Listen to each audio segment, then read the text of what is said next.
Respublikamiz elektr ta'minotining barqarorligi va ishonchliligini oshirish yo'lida O'zbek Energiya ta'mir mutaxassislari tomonidan keng ko'lamli modernizatsiya ishlari izchil davom etmoqda.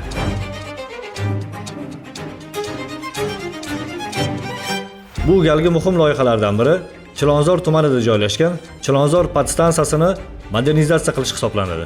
Loyiha doirasida quvvati 16 megavat bo'lgan ikkita kuch transformatorlari zamonaviy va yuqori quvvatli 25 megavat ikkita kuch transformatorlariga almashtirildi. Shu bilan birga podstansiyaning elektr qurilmalari to'liq modernizatsiya qilindi. Obyektda poydevorlar tayyorlandi, metal konstruksiyalar o'rnatildi, kabel tarmoqlari ulandi. Sinov sozlash ishlari muvaffaqiyatli yakunlanib, yangi kuch transformatori tarmoqqa ulandi va yuklama ostida ishga tushirildi. Amalga oshirilgan mazkur ishlar elektr ta'minotining ishonchliligini yanada oshirish, quvvat zaxirasini kengaytirish hamda Toshkent shahri aholisi va iste'molchilarini barqaror elektr energiyasi bilan ta'minlashga xizmat qiladi.